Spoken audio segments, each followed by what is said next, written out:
സ്കൂളിൽ കൊണ്ടുവന്ന mobile phone പിടിച്ചുവെച്ചതിന് അധ്യാപകന് നേരെ കൊലവിളി നടത്തുന്ന വിദ്യാർത്ഥിയുടെ ദൃശ്യങ്ങൾ ഞെട്ടലോടെയാണ് ഇന്നലെ കേരളം കണ്ടത്. സാറിനെ പുറത്ത് കിട്ടിയാൽ തീർക്കും, കൊല്ലുമെന്ന് പറഞ്ഞാൽ കൊല്ലും.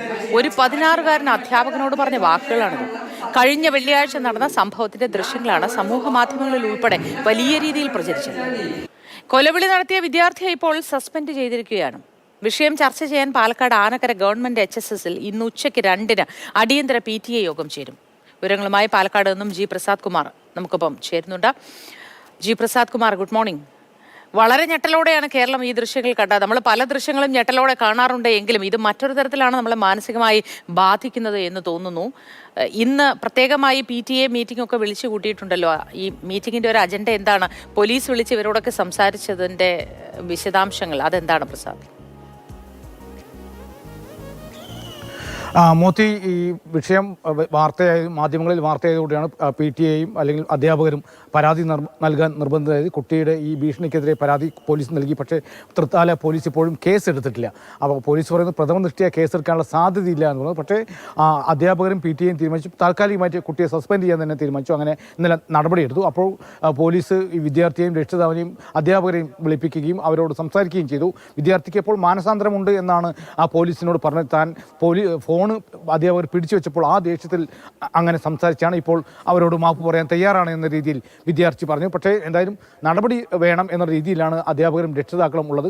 കാരണം ഒരു +1 വിദ്യാർത്ഥി ഇത്രയും മോശമായ രീതിയിൽ അല്ലെങ്കിൽ ഇത്രയും ഭീഷണിപ്പെടുത്തുന്ന രീതിയിൽ മാനസിക നില തെറ്റിയ രീതിയിൽ സംസാരിക്കുമ്പോൾ അതിന് ഒരു നടപടിയെടുത്തില്ലെങ്കിൽ അത് കൂടുതൽ ഗൗരവതരമായ ഇടപാടുകൾ ഉണ്ടാക്കും എന്നൊരു ആശങ്ക അധ്യാപകർക്കുണ്ട്. അതുകൊണ്ട് തന്നെ ഇന്ന് ഉച്ചയ്ക്ക് 2 മണിക്ക് ആനക്കര ഗവൺമെൻറ് ഹയർ സെക്കൻഡറി സ്കൂളിലെ PTA യോഗം അടിയന്തരമായി വിളിച്ചു ചേർത്തിട്ടുണ്ട്. അതിനുശേഷം ഒരു തീരുമാനം ഉണ്ടാകും.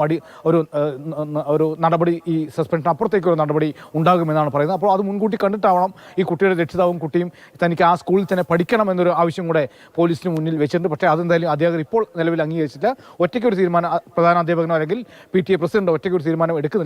PTA യോഗം ചേർന്നതിന് ശേഷം ഈ നടപടിയെ സംബന്ധിച്ച് കൂടുതൽ തീരുമാനങ്ങൾ ഉണ്ടാകും എന്നാണ് PTA പ്രസിഡന്റ് ഇന്നലെ പറഞ്ഞത്. എന്തായാലും കുട്ടിയെ സസ്പെൻഡ് ചെയ്തിരിക്കുന്നു. ഈ വിഷയം ഈ ലോകം മുഴുവൻ, മലയാളികൾ മുഴുവൻ ഇത് കണ്ടതാണ്. സാധാരണ ഒരു 16 വയസ്സുകാർ ഈ മുൻപ് കുറച്ചു കാലം മുൻപൊക്കെ ഉണ്ടായിരുന്ന കുറച്ചു കാലം മുന്നേയൊക്കെ പഠിച്ചവർക്ക് ഉള്ള അനുഭവം അധ്യാപകരുമായി അത്രയേറെ ആത്മബന്ധവും ബഹുമാനവും ഉണ്ടായിരുന്നു.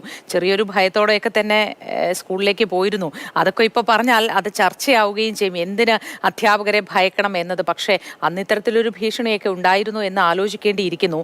മാത്രമല്ല, നമ്മുടെ ഒരു പ്രേക്ഷക ലതാ മോഹൻ പറയുന്നു, ഇതൊരിക്കലും ഒരു ഒറ്റപ്പെട്ട സംഭവമല്ല, അധ്യാപികയാണ്, ഇവർക്കും ഇത്തരത്തിൽ നിരവധി അനുഭവങ്ങൾ ഉണ്ടായിട്ടുണ്ട്. മാത്രവുമല്ല, ഇത് മൊബൈൽ ക്യാമറയിൽ പകർത്താത്തത് കൊണ്ട് തെളിവില്ല എന്നും പറയുന്നുണ്ട്. അങ്ങനെ ഇതൊരു പരക്കെ സംഭവിക്കുന്ന ഒരു കാര്യമാണ് എങ്കിൽ അത്തരത്തിൽ വിദ്യാഭ്യാസ വകുപ്പിന്റെ ഭാഗത്തു നിന്ന് തന്നെ ഒരു ഇടപെടൽ, ഒരു ബോധവൽക്കരണം, ഒരു അവയർനെസ് ക്ലാസ് ഒക്കെ ഇവർക്ക് വയ്ക്കേണ്ടതല്ലേ?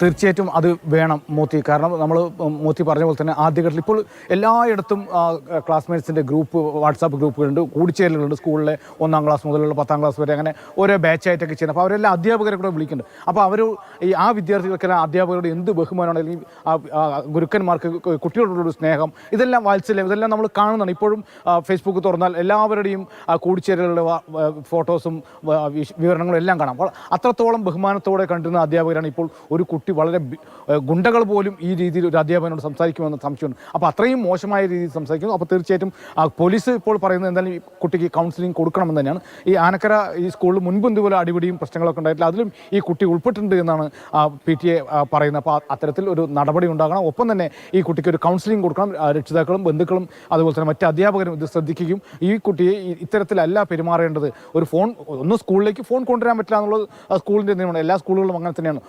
ഫോൺ ഉപയോഗിക്കാൻ പാടില്ല. അത് +1 ആയാലും സാധാരണ മറ്റ് താഴെയുള്ള 10-ാം ക്ലാസ് ഏത് ക്ലാസ്സിലായാലും ഉപയോഗിക്കാൻ പാടില്ല. പക്ഷേ ആ കുട്ടി ആ സ്കൂളിലേക്ക് ഫോൺ കൊണ്ടുവരുന്നു. ഇത് മറ്റ് സഹപാഠികൾക്കാണെങ്കിൽ അത് അധ്യാപകനെ അറിയിക്കുകയും ചെയ്യും. അപ്പോൾ അധ്യാപകൻ ഇത് പിടിച്ചു വാങ്ങിയപ്പോൾ അധ്യാപകനോട് തട്ടിക്കയറണം.